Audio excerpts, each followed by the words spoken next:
Welcome. Thank you for joining LiTFUSE and Titan Arts and Humanities for our first installment of this year's LiTFUSE Online Summer School Poets and Conversation Series featuring our 2023 faculty. We're so happy to have you here.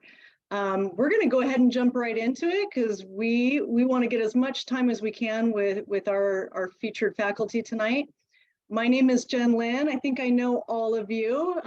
Suzanne, I think you look familiar. I'm not sure if I've met you before or not, but the rest of you are very familiar faces, and thank you for being here. But for those of you who may be joining also and in the recording to follow eventually, my name is Jen Lan. I'm the LiTFUSE Program Director, and I'd like to begin by acknowledging that I am presenting this program to you this evening from my home in Yakima, Washington, about 20 minutes from the city of Titan. I and Titan Arts and Humanities reside on the ancestral, traditional, and contemporary lands of the Confederated Tribes and Bands of the Yakima Nation. Titan Arts and Humanities, along with LiTFUSE, values all relationships that reinforce our commitment to art as a powerful tool for equity and diversity.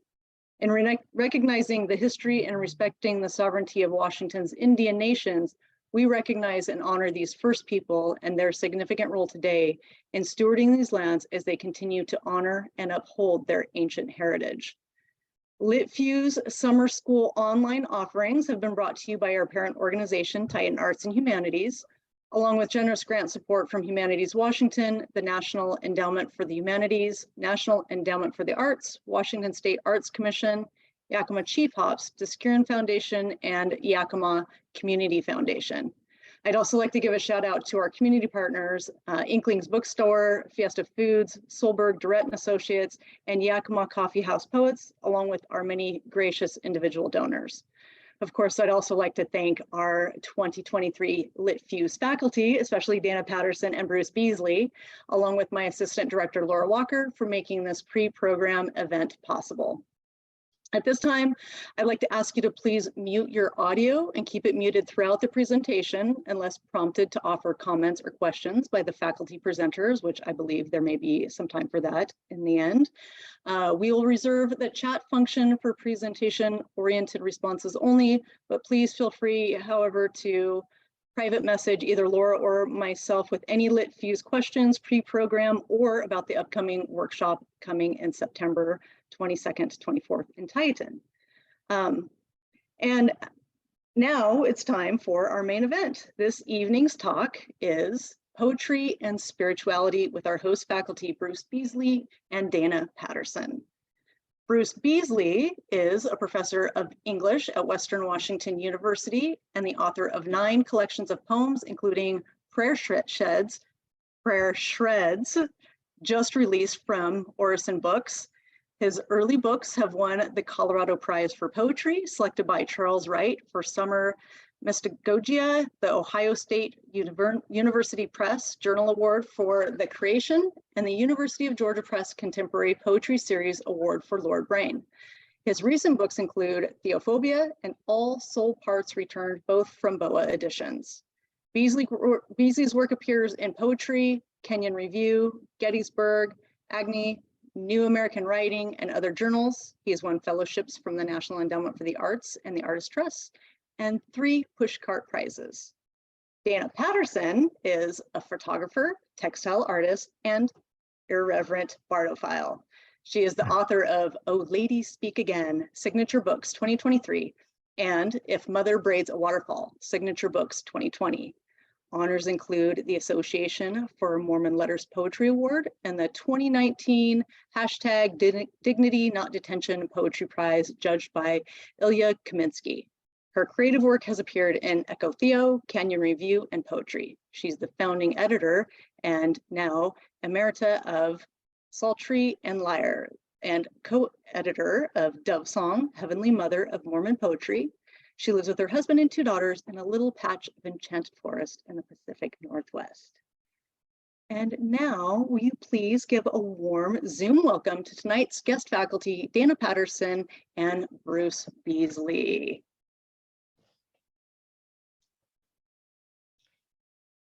Thank you, Jen, and thanks for coming, everybody. I'm really excited about being at the LiTFUSE festival, and I'm also doing a fuel reading this month, later this month. Jen, what is the date of that? Do you have it? 23rd, is it? It is the fourth Wednesday. I think it's the 23rd of August. So I'm really looking forward to seeing y'all and meeting you and working with you if you're at the festival. Joey, we worked together at the Port Townsend Festival a few years ago, and that was a wonderful experience. And yeah, Dayna, I chaired Dayna's thesis committee at Western in our MFA program. Which was an earlier version of her brilliant book of poems based on Shakespeare. I'm sure she'll talk about "Oh Lady, Speak Again." Well, here we go. Now, here. "Oh Lady, Speak Again." And I'm sure we'll talk about that today. We're going to start with, I think this is what we're going to do, right, Dayna? We're going to start with readings of poems inspired by or responding to spiritual questions, and then we're going to have a more general conversation and talk about ways that we use spirituality and spiritual issues and themes in our work, and the way that you do, if you do, or if you want to, and okay, so I'm going to start. I'm teaching my master classes at LiTFUSE is a class on poetry and dreams and the similarities between poetry and dreaming. I taught a similar class when Joey was working with me in Port Townsend, which was a great class. But so I thought I'd start by reading a couple of poems that are spiritual issues, but based on dreams. And the first one is a poem that literally came out of a dream. I wrote it in the first draft the day after I dreamed it. And it's a dream. I grew up in a very conservative Southern Calvinist inflicted, I was going to say inflected, and I thought inflicted might be a better word. Calvinist inflicted a Presbyterian church in Macon, Georgia. And there is, in that church, there was a lot of guilt, a lot of blame, a lot of you're not good enough for God and you never will be. And it's only by the grace of God that God doesn't destroy you. And this is a poem and a dream that I think came out of that sense of carried religious shame. And it's a poem about, and a dream about getting rid of that shame, purging it. So I dreamed that I was cooking halibut, and it was very intense. I could taste the halibut in the dream. But on the halibut, I was writing verses from the prophet Jeremiah in the Hebrew scriptures, where Jeremiah is cursing the Israeli people in the voice of God. And I was writing it on this halibut and then baking it and roasting it, and then ate it almost like a ceremonial, ritualized dinner. And in the dream, I had the sense that I was taking in all this religious guilt and acrimony and blame, and it was delicious. And at the same time, I was enjoying it, but I was also getting rid of it. It was like a purgation or almost an exorcism. So this is called Last Supper with Halibut and Maledictions. That a scripture might be written in an ink squeezed from a seaweed's green, in lines along the skin and flesh folds of halibut, woes and curses blurred a little by its oils, chopped stalks of lemongrass, punctuating its opaque striations, and the flash frozen flakes crumbling with the crushed garlic and cold Pacific salt water sealed into its skin. A stanza, pan-seared in and tasting of Jeremiah and vilification and benedictions of ginger strips. I am weary of repenting, saith the Lord. I will cause to cease the voice of mirth, the voice of gladness. I will make thee a burnt mountain. Thou shalt be desolate forever.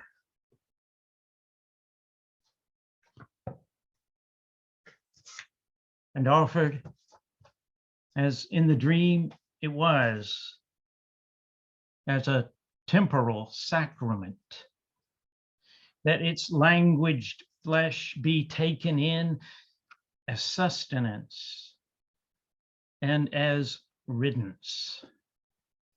This is my body, that having tasted of its sweetened malediction, we need never render again what that seared flesh once read.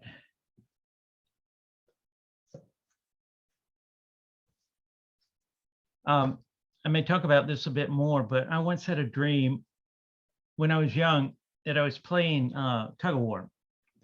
I used to play tug of war in Boy Scouts competitively, and I was really good at it. But in this dream, I was playing tug of war, and it was dark, and there was a mist that was just rising up out of the ground and covering up everything. So I couldn't see more than a couple of feet in front of me. And I was furiously tugging this rope all by myself, wanting to pull what was on the other side of it in. And it wasn't so much that I wanted to win the tug of war as that I wanted to pull hard enough that I could find out who was on the other side tugging back. And I think for me, prayer is often like that. It's a way of pulling on something that is very unknown and unknowable, and trying to pull it into sight, and not always being successful, but being wholly engaged in that effort to yank the unknown into your presence. And I think poems for me are that way too, a lot. I think I feel like I'm writing most when I have no idea what I'm talking about, and discover what I'm talking about in the act of talking about it. This is a poem from an early book. It's called Wanting to Pray.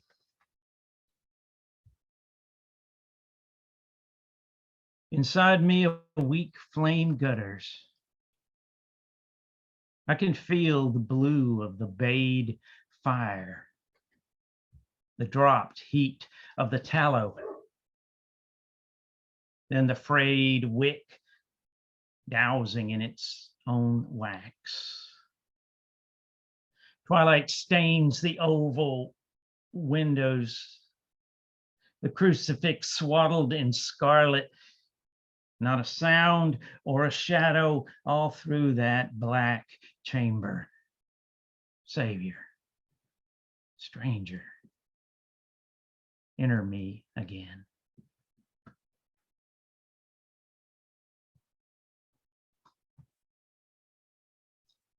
My newest book that just came out a couple of months ago is called Prayer Shreds. And I'm not good at manipulating this screen. Prayer Shreds. And I think of that title as a way of acknowledging that it often feels like what we're praying for is in shreds. Like our prayer is never going to reach where it's going. It's already torn up. It's torn up because we're human and not divine. It's torn up because we are sinners. It's torn up because we don't know what we're doing when we try to talk to God. But despite the shreddedness of it, the prayer still does its work. So this next one I'm going to read also came out of a dream. This is from a sequence called Little Faith, which quotes as the epigraph, "O ye of little faith," which Jesus says repeatedly to his followers, his apostles, throughout the Gospels, "O ye of little faith." But in these poems, I'm thinking about, what if you take little faith to be a positive and not a negative? What if we celebrate the little faiths that we can hold on to, the little faiths that give us comfort or optimism or hope in the world we live in? And the second one came out of a dream where you'll hear it in the poem, but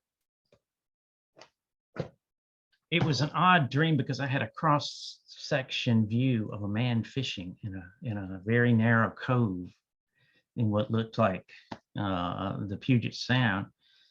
And he was there all day long, and I had like a time lapse. I could see him. It felt like for hours, just standing there fishing.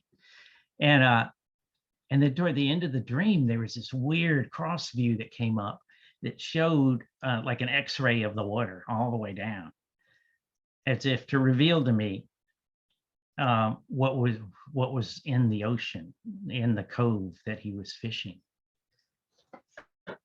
Little faith. If he has cast his spangled lure, durable and 400 times more scent dispersing, into a cove, narrow and silent, and stood there dawn to noon, and felt that insistence as itself an act of faith, incontrovertible, like a noun with no recognized antonym. And if he has felt the ghost shrimp jig he bottom fishes with, 20-pound test lines 70 feet deep, come to replace the kelp greenlings he once meant to snag, as if the lure might replace the lures, brown model in a skin of gold.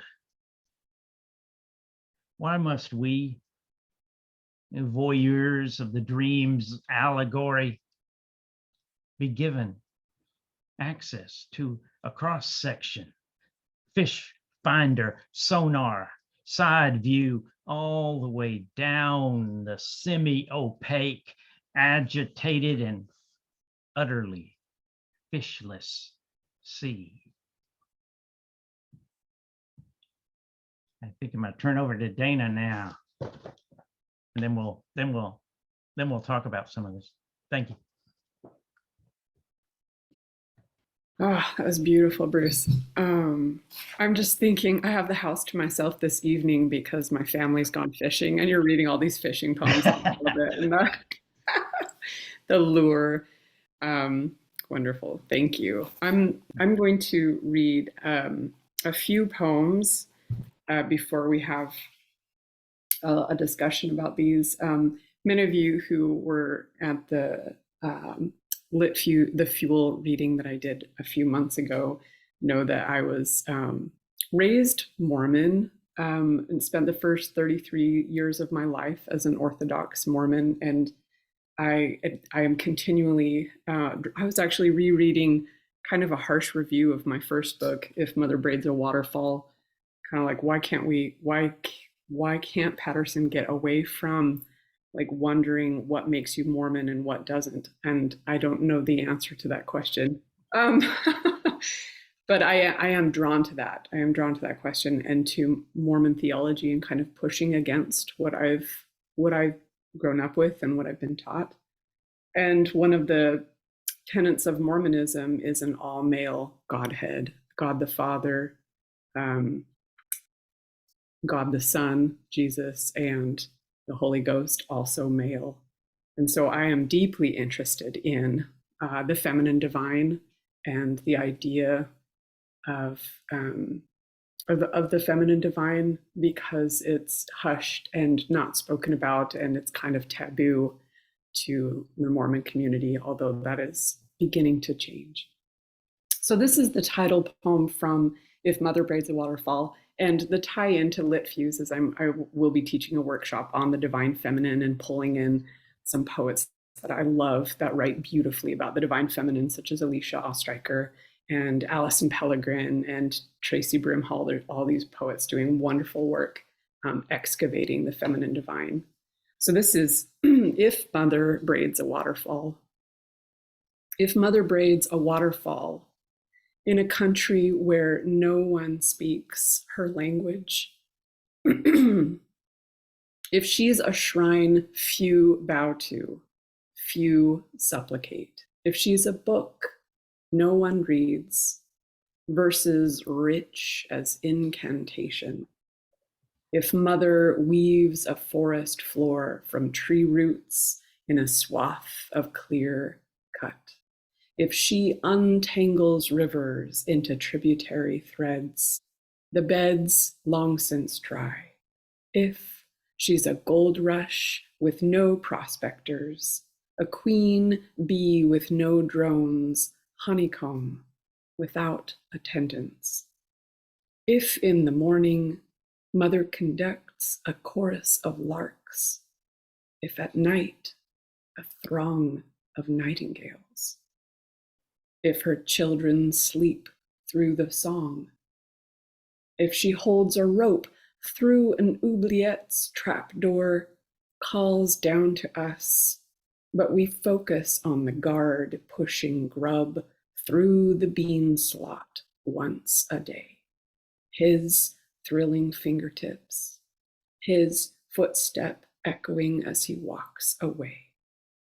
If we look up at last, if we relearn mother tongue through hard listening, if she's the one and only, not one of many, a clairvoix of Egyptian glass in the stucco's arabesque, a gold seam for our brokenness, our shards, an arroyo parched for the rain of our praise.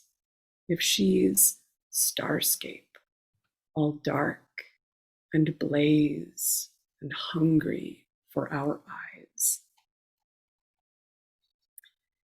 I'm going to read a newer poem that doesn't appear in a collection yet, but it's in a collection I'm working on.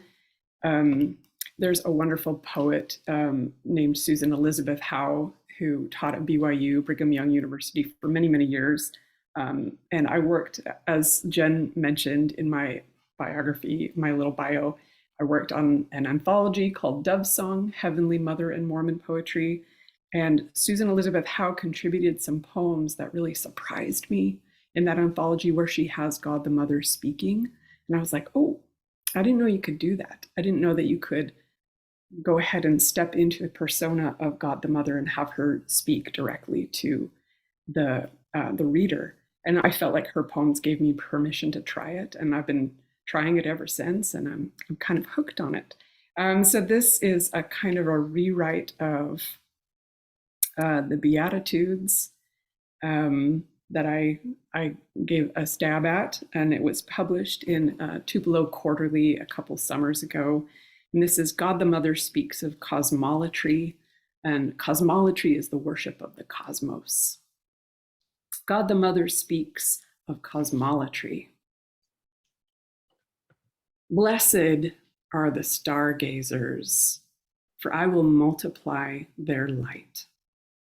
As the krill in the sea that feed my leviathans, limbed fluke and fins, streamlines of tinsel. Blessed are the moon-struck, for they will not miss my face, nor will they miss the push-pull of tides in the wineskins of their own bodies. Blessed are the binocular-eyed, the telescope-tethered, for their sight shall bend time, warping present and past, manifesting the fission-fusion of my forge. Blessed are the night risers, midnight walkers, for they shall behold my lavation in showers of earth grazers, and the pyrotechnics of my cleansing. Blessed are the sublime seekers, for they will find my lime green hair surging in solar wind, my rainbows prismed on their druid palms. Blessed are the twilight lovers, for they shall hear my voice. In the owl's eldritch call, in the sound of lake water dripping from a lynx's muzzle. Blessed are the star charters, comet plotters, flinging their curiosities into space, for I will reveal my heavens, brim with celestial bodies, rings of crushed moon, diamond rain, all my fluvial and aeolian molding. Blessed are the lunatic, for they will never go hungry, but shall be infinitely swelling, waxing, welling, glowing from gibbous to full. Blessed are the silver lit and silent, for this night they shall be with me in paradise, of dizzy head, of nun tongue, of ocean deep abyss.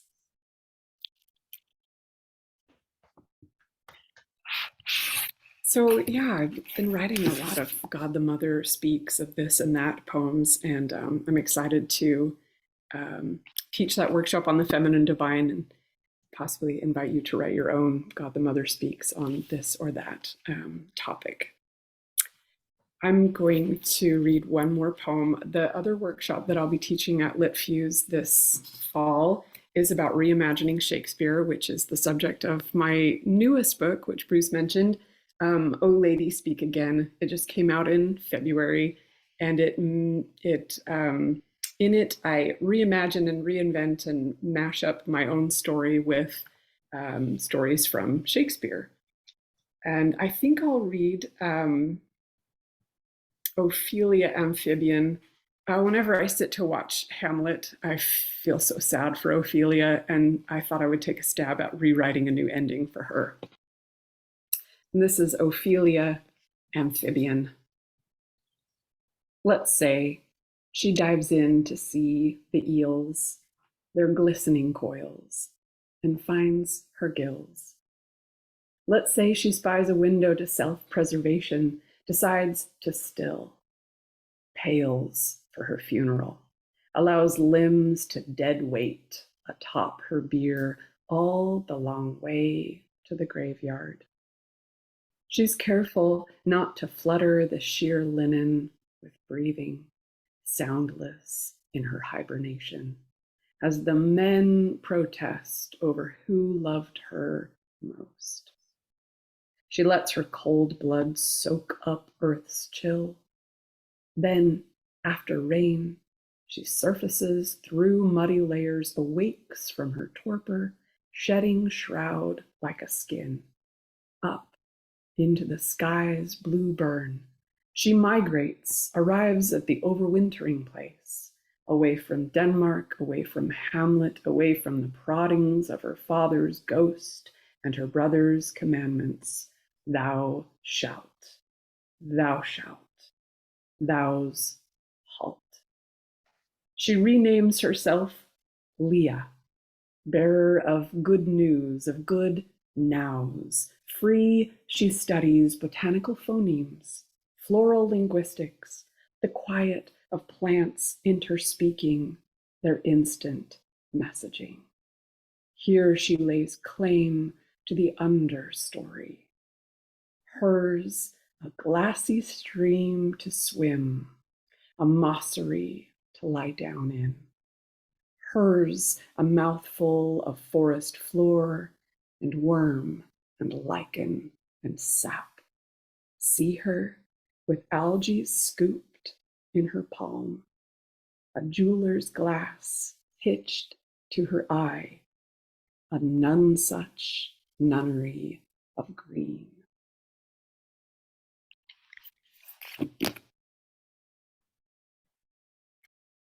So at this point, Bruce and I thought we would ask, so thanks for your kind words, folks. We thought we would have a chat, but also invite any questions that you all may have. I have lots of questions for Bruce, always. I do also want to say that I had the opportunity while I was at Western to take a whole course on Poetry of Dreams with Bruce and absolutely loved it. And I want to encourage you all, if you haven't already, to sign up for Bruce's. Is the master class also Poetry of Dreams, Bruce? That's the master class, yeah. That's the master class, yeah. And I'm doing another class on whether poems are made of ideas or of words. There's a famous debate between a poet and a painter, where one says, I have all these ideas to write. I think it was Delacroix, one of the French painters, or Degas. I have all these ideas I want to write poems about. And he was talking to a poet who said, that's your first mistake. Poems aren't made of ideas, they're made of words. And so this is a workshop where you begin with words and you make the poem out of a pre-received vocabulary. It's really fun, and it leads to really interesting and strange and, I think, really beautiful poems. Plus, it's just a really interesting structural change in the way most of us write, to start not with the idea, but with the language. Instead of looking for words that match your idea, you start with the language and you let the ideas emerge out of the language, which is, for me, it really shakes up orthodoxy about what happens when you write a poem. Yeah, absolutely. I feel like your Poetry of Dreams class helped change my relationship to poems in a similar way. I was terrified of the idea that I would sit down and not know what the poem was going to be about or where it would go. And you said in that class, I believe, or it might have been another class, I took every class I could with Bruce. Every time Bruce was teaching a class, I'm like, sign me up. But that a poem should lead us to unknown thought or things that we didn't know were going to come out. I feel like after your Poetry of Dreams class, I am more open to having that happen. And in fact, I'm excited when the poem will surprise me, when something comes out that I didn't anticipate. And I feel like that is something I learned from studying with you, and particularly your Poetry of Dreams class. Highly encourage folks to sign up for your master class. Thank you. And I think that's something, when we're talking about spirituality, I mean, for me, the spiritual is always the unknown, you know, people of faith, believers, whether they're Islamic or Jewish or Christian or of other faiths, we often feel like we've got a bead on certainty. You have catechisms that tell you exactly why you were made, why the world is here, what your purpose in being alive is. But I think for me, a really honest confrontation with spirituality, whether or not you are a believer, is really fundamental to the nature of poetry. Because poetry is always, for me, and I think for most poets, a way of confronting ultimate questions and giving up the idea that you know what you're going to say, or you already know what you're going to think and what you want the reader to think, but shocking yourself in the act of confronting ultimate questions. I get most excited when I'm writing a poem and I realize that I have written something that is true, but I had no idea. I didn't know I thought it, and I didn't know it was in me. And when I have that impression, I always feel like now I'm really writing a poem, because I'm shocking myself. I'm surprised. I'm not spewing out platitudes that I already believe. I'm discovering something, and something important. And for me, that's a spiritual quest, whether or not we are people of churches or creeds or faiths. I think every human being is a spiritual person who encounters spiritual experiences every moment of our lives. So when we're talking about spiritual poetry, we're talking about struggle with pre-received faiths, I think. Certainly you are, Dayna, in the way you're interpreting Mormonism. And I converted from Presbyterian faith to Catholicism. And all of these questions are deeply important to me and in my poems, but you don't have to be a believer of any kind in order to write deeply spiritual poems. And I think that's crucial to point out. Emily Dickinson, who is my favorite poet, once said in a letter, "We believe and disbelieve 100 times an hour, and that keeps believing nimble," which I think is just wonderful. It's like, you know, disbelief is a form of exercise. It stretches a muscle in your soul when it's countered with believing, and there's a tug of war then between the two. And for me, the most authentic faiths are the faiths that partake of and participate in unknowing and doubt.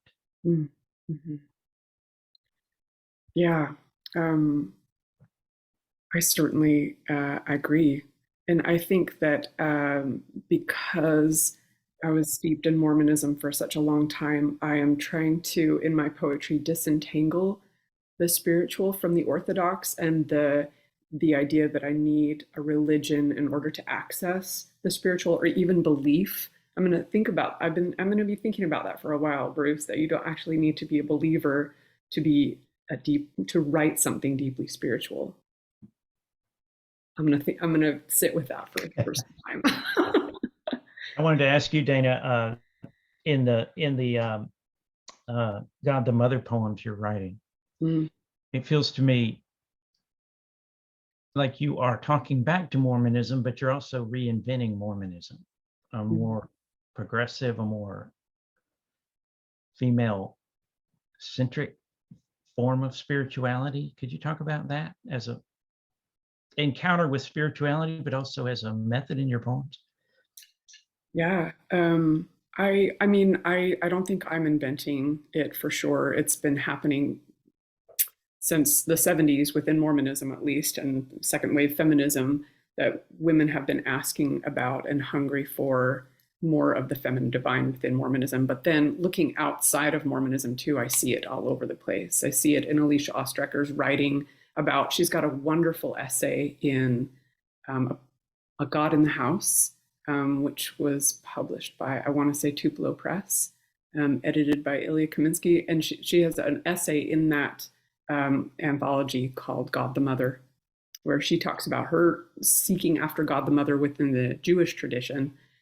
And then I see Vandana Khanna writing about trying to or explore Hindu goddesses and how they project a certain kind of femininity that, femininity that gets trampled, and how she can reclaim those Hindu goddesses from that tradition. I don't know. So I have so many women and poets who have gone before, and I think I'm just writing into that tradition. Yeah. And I'm not done. The poems keep coming. I wanted to ask you, Bruce, about. I think, do you have a question? Did you have your hand up? Oh, please. I'm sorry, in Linda Brown's. Did you have your hand up? No? Okay, sorry. No. Sorry, I thought you were raising your hand. Go ahead. Yes. Yeah, please do ask your questions. If you have some, you can unmute yourself or type a question in the chat if you'd like to. Do you have a question? I'll ask a question. Yeah, Go for it. A lot of questions. Ed Stover. On the dream poems, I'm just curious about what your process is. I mean, do you like wake up in the middle of the night when you're dreaming and jot down some notes and go from there, or how does that work? I do. I've trained myself to remember dreams really thoroughly. I can remember when I try to 3 dreams a night sometimes, and that's something anybody can learn to do. It takes some practice, but you can do it, like playing tennis or something. And also when I wake up in the middle of the night, if I have a dream going through my head, I'll often just scribble it down on my hand. And my favorite example of this is I woke up one morning and I had in red magic marker written on my hand the words, "The hand of God." And I was like, I had no memory of having written that or what it meant or why I wrote it in the middle of the night, and it freaked me out. But as I thought about it, the dream started to come back, and it was a dream where I was escorting my mother-in-law. My wife Suzanne is here, but her mother had recently died, and I was escorting her into what seemed like heaven. And there are two flaming arms of God extended outward like a statue. They were golden statues, and they were open out, but they were on fire. They were burning. And I was walking her through the arms of God. And I didn't want to forget that, so I just wrote down the arms of God on my hand. And by just having that phrase on my hand, gradually the whole dream came back. So yeah, I try to keep track of dream images and then start from phrases in a dream or passages in a dream or just fragments, pieces of a dream, and let the poem grow out of that. And that's what we'll be practicing in the class I'm doing. Thanks for the question, Ed. No, I was just thinking that what you just said about the hand of God, I'm Jewish. And I think you just summarized my belief system, because I don't believe in all the other when you go into Mormonism and Catholicism, it just makes me crazy.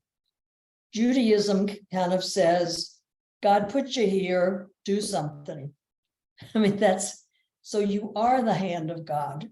And, you know, if you have a tree and you wait for it to bloom or produce, you're not doing your part.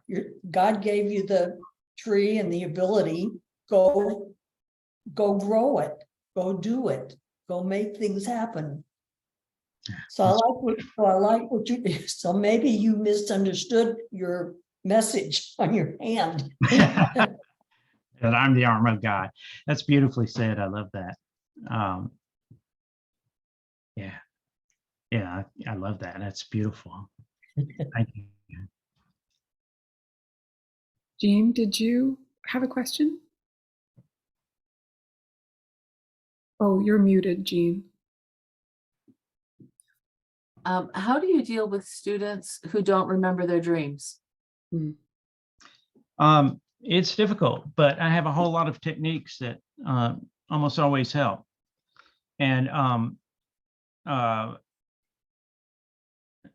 some of them are a little bit drastic. You set an alarm clock at 3:30 in the morning, and you write down whatever is going through your mind at that moment. You wake up 2 hours earlier than you normally wake up and write down what is happening in your brain. You sleep 2 hours later than you normally sleep, if it's a day when you can sleep, and you pay attention to what's happening in your mind. And a whole lot of intention setting. The last thing you do before you fall asleep is to promise yourself, I am going to remember what happens in my mind tonight. And the first thing you do when you wake up is you say, what have I been thinking about? Not even what I'm dreaming, but what have I been thinking about? What's been going through my mind? And no matter how tiny the fragment comes, I woke up this morning and I did that, and the words Jack Potter came into my mind. And I wrote down Jack Potter. And then I thought, who is Jack Potter? Why am I dreaming about Jack Potter? Until I remembered that Jack Potter was a roommate I had in college. And I'd forgotten that.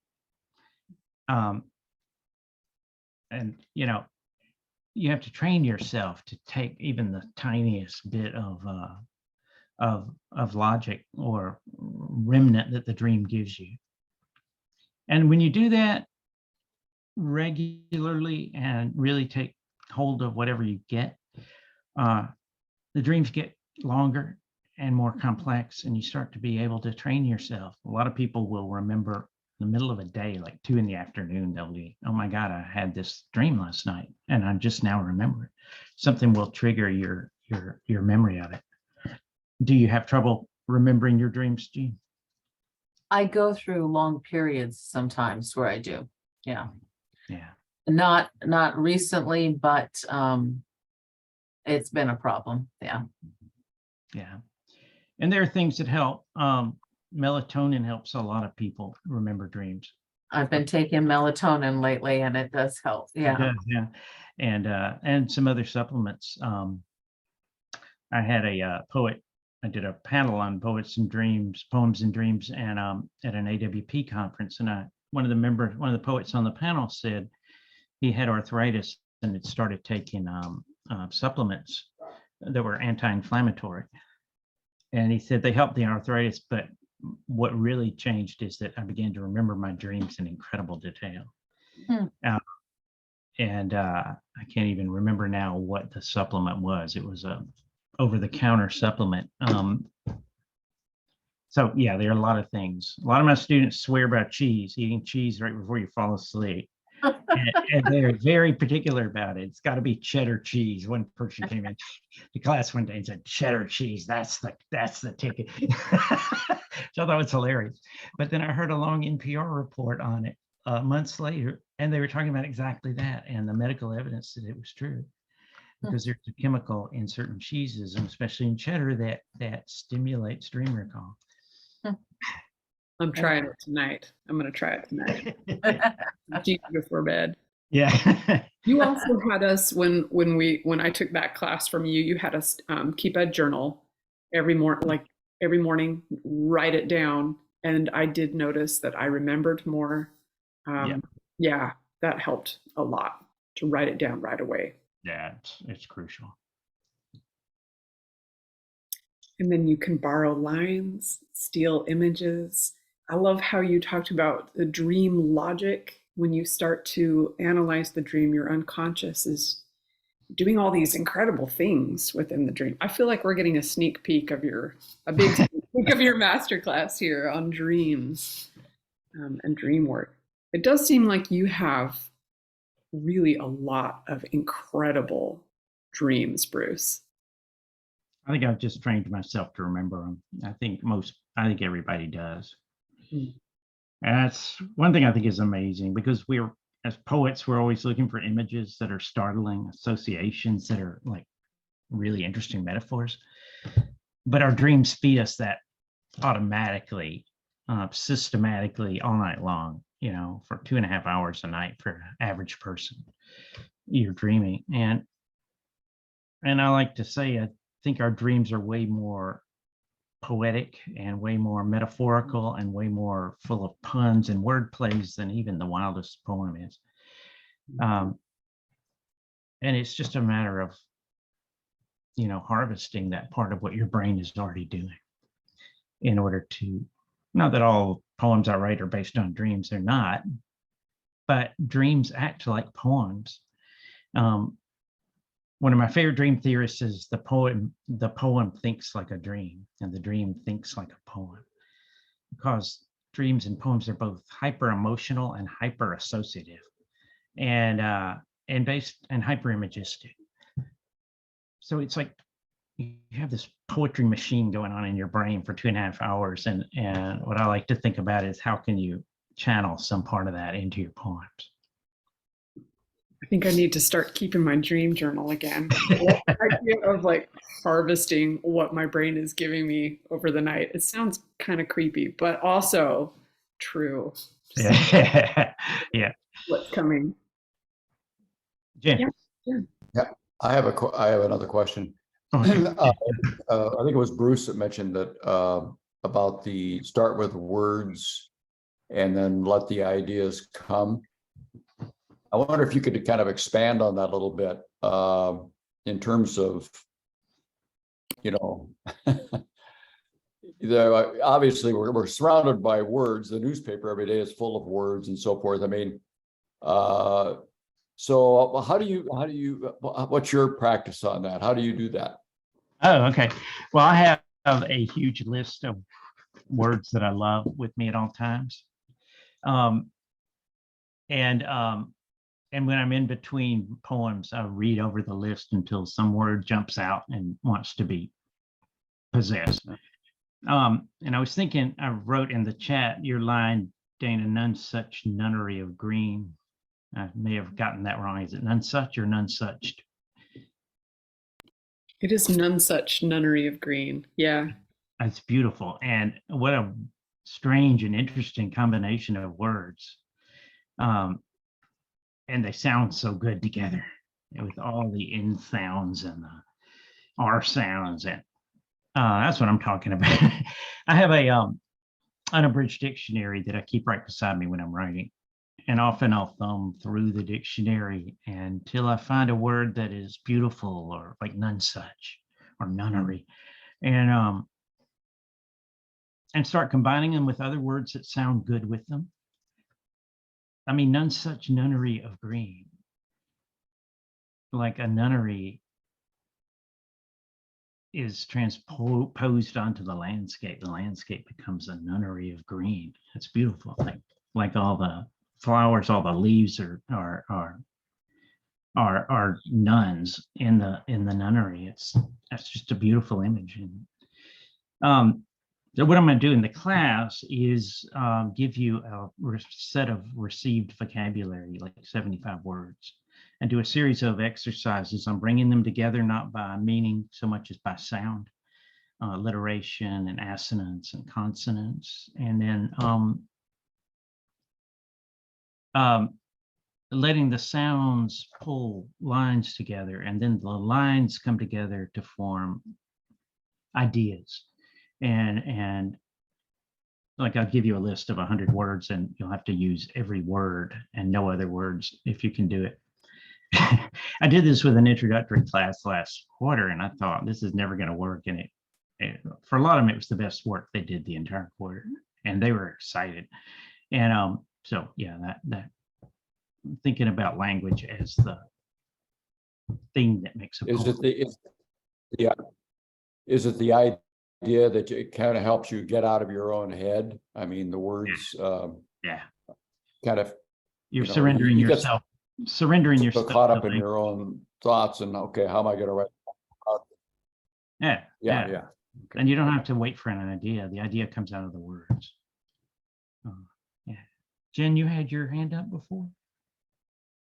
Yeah, well, I guess I'm kind of backtracking now a little bit, but and maybe it's connected, and you tend to I guess poke at the subconscious to bring about poetry. But I'm also wondering just that connection back, or particularly my original question was the connection between the dreams and spirituality and still being in that realm of subconscious and the unknowing. So could you kind of tie that together for me? Is that something that a place where you've dwelt?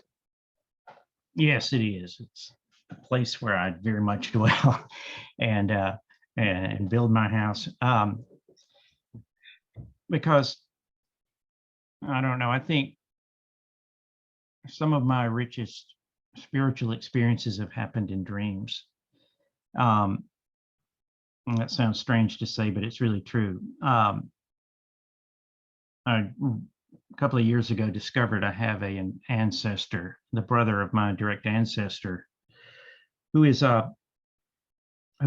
a Catholic martyr and has been beatified by Pope John Paul II. And I didn't know anything about this. In fact, my family is very anti-Catholic and always has been.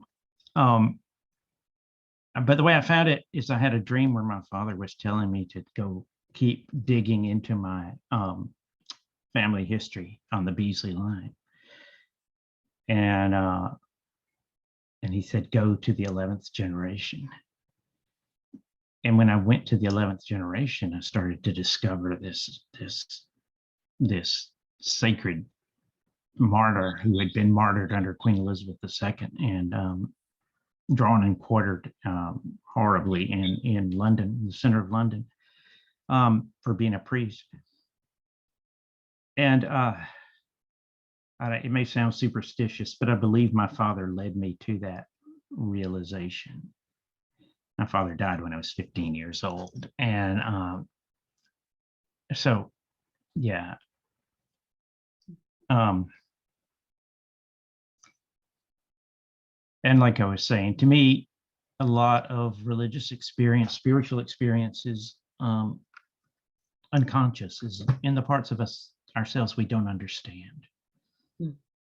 Some theorists of the neuroscience of religion believe that religious and mystical experiences are an intrusion of the right brain into left brain consciousness in a way parallel to what happens when we're dreaming. So that dreams and spirituality for me are deeply intermixed with each other. Does that get it? What you're asking, Jen? I would love to hear your take on it as well, Dayna. Well, I'm trying to think. I don't think that dreams and spirituality are as interconnected for me as they are for Bruce. But I was just, as Bruce was talking, I was thinking about, is it Julia Cameron in The Artist's Way that talks about big dreams, like the dreams that are, they just stand out in your mind when you think about the history of dreams, and they kind of pivot in some way or have layers of meaning. And there are some that are like that I'm thinking of that I don't know that I've been able to successfully turn any of those into poetry. But maybe I will. Yeah. Yeah. I would love for you to talk about what you're going to do in your Shakespeare Bard class. Yeah. Well, we're going to write about Shakespeare or into Shakespeare, like the way that I took Ophelia's story and wrote a new ending for her. We'll do something similar to that. We're also going to look at Harriet Mullen has a sonnet called Dim Lady, where she has rewritten the Sonnet 130, Shakespeare's Sonnet 130, my mistress's eyes are nothing like the sun. But she does kind of like a prose translation and inserts into it her concerns about consumerism. And it's a fantastic and playful rewriting of this Shakespearean sonnet. So we'll look at some examples like that and then try our own. I did this with a class in winter quarter, and my students had a lot of fun writing their own prose translations of and remixture of Shakespearean sonnets. We'll try sonnets and we'll try persona poems, rewriting some endings for our favorite Shakespeare characters. That's wonderful. Joe Gatford just released a short collection of poems and erasures called The Woman's Part. And she will look at some of her erasures as well. Some people are like, oh, you shouldn't ever do erasures of poetry. You're messing with somebody else's art. But I think I don't agree with that. I think erasures of anything are fair game. But I think particularly with an icon like Shakespeare, who we've put up on this pedestal, and frankly, whose literature, whose work has been used to oppress people and literary traditions. For example, as Britain is colonizing and saying you can't use your language anymore, we're going to go ahead and burn all of your books. And also, this is what literature should be. And here's Shakespeare. So keeping that in mind, I think it's important to rewrite Shakespeare and remix and push against and make erasures of speeches in Shakespeare or things like that. So that's like a tiny taste. That'll be fun. That's great. Yeah. Thanks, Bruce. Anybody have other questions, or anybody want to tell us about your own work with spiritual issues or questions, or in your own work? I'd love to I've hear. put a question in the chat. Oh, I'm sorry, I didn't see it. I'll just speak it. You Okay. talked about the difference between literal dreams and dreams as metaphor. Mm-hmm. How might that difference affect poem for either of you?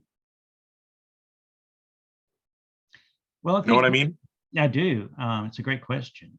I think I think dreams are inherently metaphorical. I think they proceed by the logic of metaphor often. And it's fascinating because the neurotransmitters that govern our brain while we're dreaming are completely different than the ones that govern our brains while we're awake, which is why dreams act the way they do.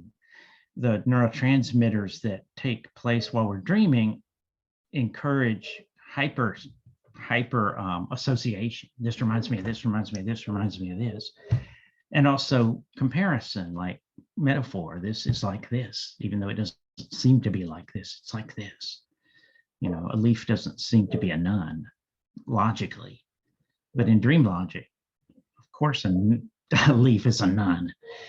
It's a whole nunnery of green. And to use Dayna's metaphor, so part of it for me is just finding the permission that dreams give us to make very strange metaphors. Surreal. I think I'm meaning something slightly different. Okay. Obviously, if you write about a dream, it's natural to interpret it metaphorically, that it means this.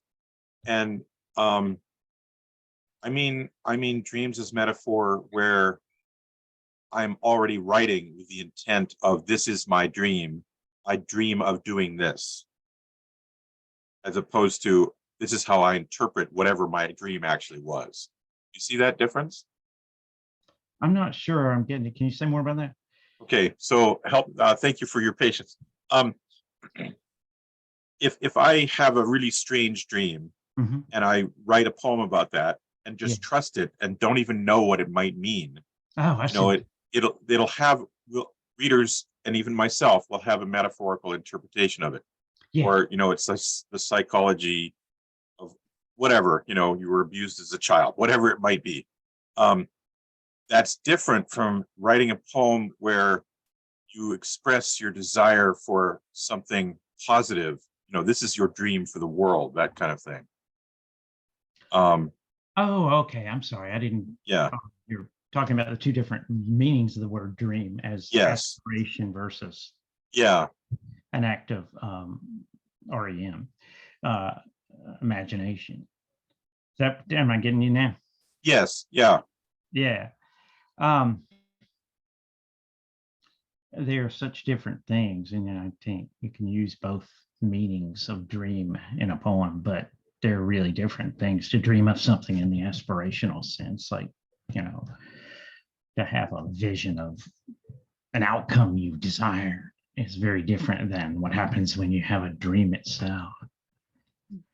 And I think you're also getting at the sense of how much do you interpret a dream when you write about it. In my Last Supper with Halibut poem, I'm building a framework where I'm interpreting the dream.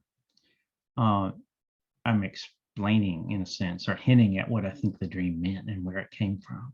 It's a kind of Last Supper. It's a ritual of purgation of shame and religious guilt and shame. And it's a celebration of religious pleasure, replacing that. But some dream poems, I think, are content to narrate the dream or describe the dream and without trying to explain it or build a context where it can be understood. And there's great poems that do that. Just letting the dream speak for itself. Dayna, you want to respond? Yeah, I'm thinking of I'm thinking of the work of, I think the poet is named Alexis Pauline Gumbs. And this is going to sound like a tangent for a minute, but she or they write, they have a series of poems in Octavia's Brood where they write as they write to a descendant, a future descendant of theirs, with the assumption that an issue, a problem in society has been solved. And I think that that kind of writing towards a dream, an aspiration, is a way for this particular poet to manifest that reality and to imagine it into existence and maybe write towards the accomplishment of solving that problem, if that makes sense. And I think that's a powerful practice.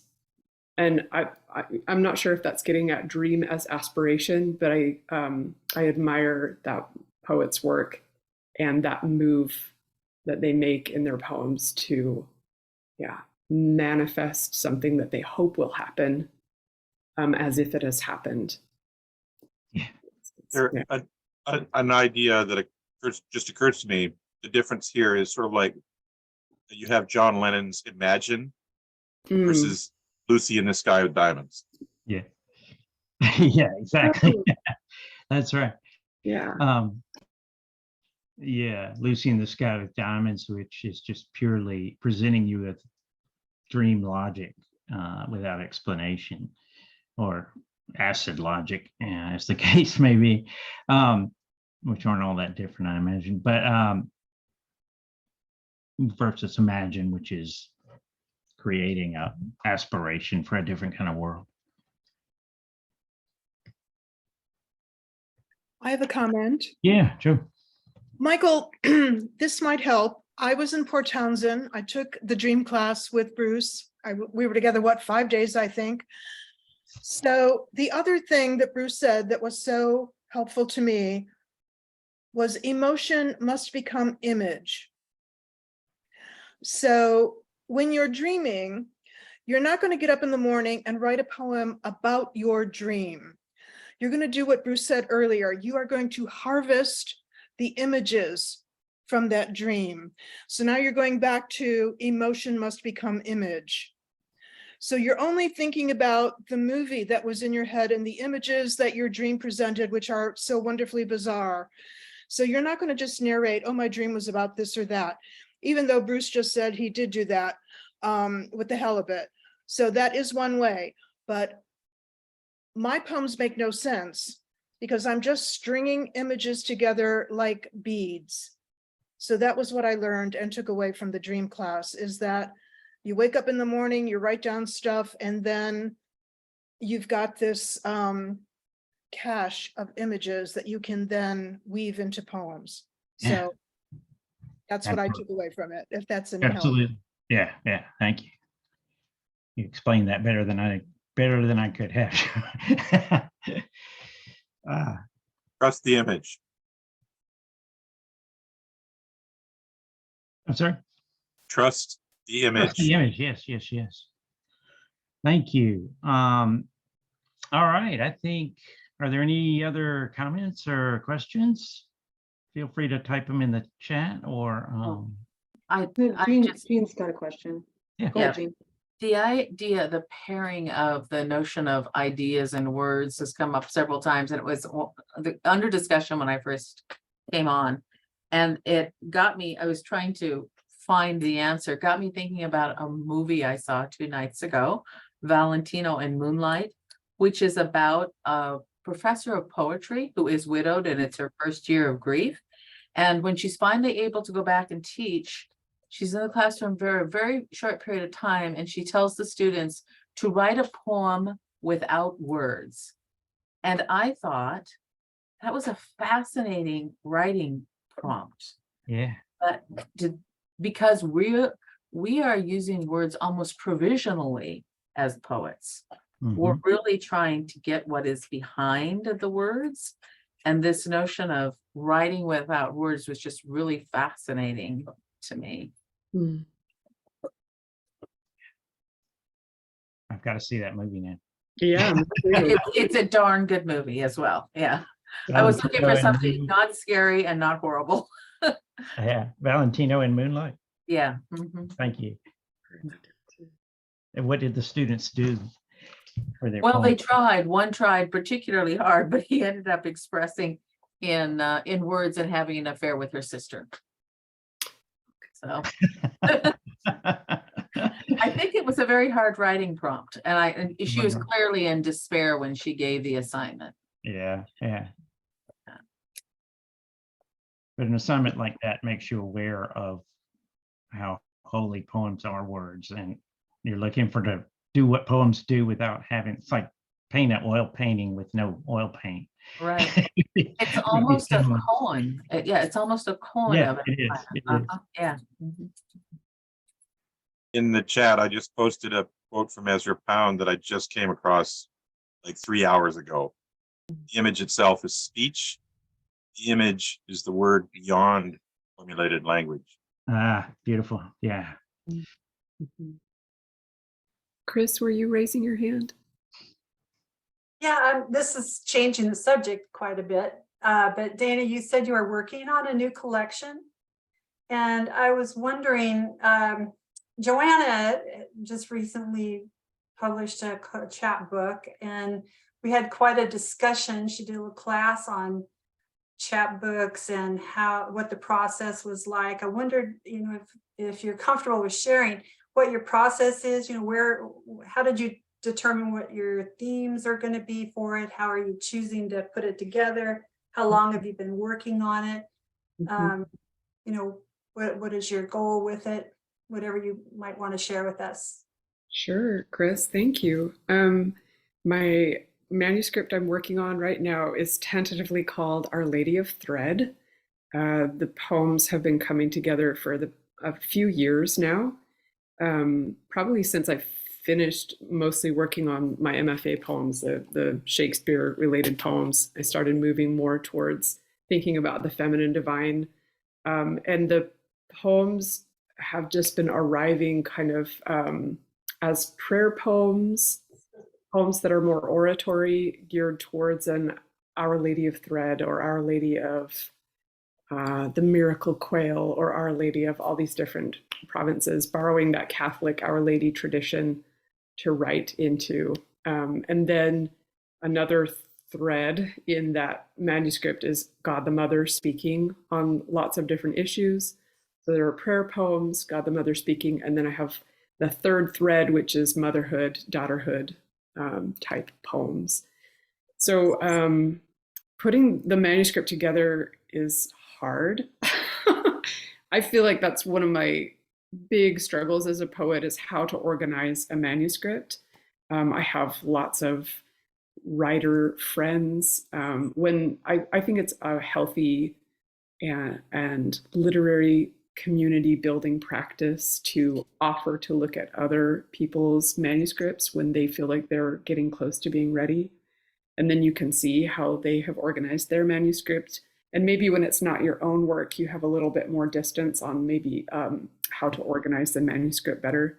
An early draft of this manuscript was organized seasonally, and someone in a writing group that I'm currently in, Jennifer Bullis, she was like, please don't do that. That's very hackneyed. Like there are lots of poetry collections that do that or try to do that, so don't do it. And I was like, okay. And that freed me up to organize things more along an emotional trajectory rather than by season. So longer and shorter poems interspersed with there might be more, I'm thinking more about the emotional arc and how I set up a reader for a heavier poem by maybe cushioning it with maybe a meditative poem or a lighter poem, if that makes sense. Well, I'm wondering if maybe that's how you're, like when you said your last section is mother-daughter, how that relates to the first couple of sections there. And is it that emotional thread there that's the connecting part, or how do those relate to each other? So the manuscript is actually right now in 9 sections, which that is probably too many sections. So I'm trying to organize it. Though I have those 3 threads that are interwoven together in 9 sections. So I need help still. Not there yet. But I'm trying to think about it as a kind of journey. I'm trying to think about how the reader will experience it. I'm trying not to just blast the reader with lots of hard and heavy poems in a row. That's what I'm thinking of right now. Bruce helped me organize "Oh Lady Speak Again." I was like, here are my poems, Bruce, help me. But with the Shakespeare, I had the 5 sections. You have a 5-act play. You can't, 5 sections, that works. And each of them has a color. Each of those sections has a predominant color that kind of organizes both the emotion and the section and the plays that are involved in each section. So I feel pretty good about the organization of that one with Bruce's help. And I'm still struggling with my current manuscript. Dayna, could you mind if I Thank you. ask you to talk about how you're using literal stitching in that book? Yeah, thanks, Bruce. I didn't get how to, but I think it's one of the really fascinating things you're doing formally with your LiTFUSE work. Thank you. I'm trying to combine embroidery with poetry in a form I'm calling poembroidery. So in the title poem, for example, Our Lady of Thread, there are several sections, and the section breaks are surgical stitches, where I've made the stitches with embroidery thread on paper, and then I scanned the stitches and I placed them as the section breaks within the poem. A new poem that I've just written and was just accepted for an anthology on Great Salt Lake, a poem that is called Our Lady of Great Salt Lake. Instead of M dashes throughout the poem, I have stitches. And so yeah, I'm playing with embroidery and poetry and trying to combine it in a way that I hope is not gimmicky, but that enhances the poem. And yeah, that enhances the poetry. Doesn't sound gimmicky at all. It sounds very creative and interesting. Thanks, Chris. It's a lot of fun. I actually have an example of one of them on my wall right here. I'll just bring you over to If Mother Braids a Waterfall. I don't know if you can see that. There's a lot of glare, I'm afraid. Yeah. That's the title poem for my first book, but there's like a stitched waterfall slash shape of a woman kind of in the poembroidery. Anyway, yeah. Thanks for asking, Bruce. Yeah. Jen, I think maybe we're almost out of time. Don't want to keep people too long. Thanks everybody for coming. It's been great talking to y'all. I look forward to seeing you in person. I hope at the LiTFUSE, but also at the Yule. Yule reading. Yes. It Do you sounds like still, a- do you Go still ahead, live, Linda. you still live in Macon? What? Do you still live in Macon? Oh no, I don't. I grew up there and lived there till I went to college. Why do you have connections with Macon? I grew up in Atlanta. Oh, did you? Oh wow. My whole family lives in Atlanta now, mostly, and so I go back there a lot. Yeah, and I go to Macon whenever I can, but yeah. No, I don't live there. I live in Bellingham, Washington, so been out here for 30 years. Much closer to Titan. Yeah, much closer. Well, thank you so much, Bruce. Thank you, Dayna. Yeah, thank you.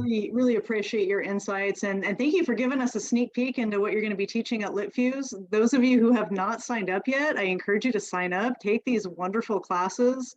We do have a limited availability of some discounts for those who are interested in volunteering. If that is a help to any of you, we'd love to see you there. Those of you, I think most of you, some of you have been to LiTFUSE before. It's such an incredible, it's this times 10, and so much community and learning and poetry writing and just wandering and absorbing the crisp fall air. Titan is such a magical place, and I encourage you all to sign up. I also encourage you to come back August 15th for our next installment of the Poets in Conversation. We will be with Elizabeth Bradfield, Javier Cavazos, and Lana Crow. They will be talking about the occasionally real, writing a true poem on assignment. So some of those struggles and enhancements when you're given a specific something to write about, and kind of the clunkiness that can be, and then some of the freedom that can be, because it offers its own constraint. So I encourage you to come back for that. Please spread the word about the free summer online series, spread the word about LiTFUSE, the workshop, and Bruce will be with us in Titan. And the date is August 23rd, the fourth Wednesday. And he'll be sharing his new book, and would love to see you there, those of you who are within driving distance of Titan. And I think that's it for the night. Thank you so much all for being here, and hope to see you again soon. Thank you. Thanks, everybody. Thanks, Jen. Thanks, everybody, for coming. Thank you, Dayna. Thank you. Thanks, Jen and Laura.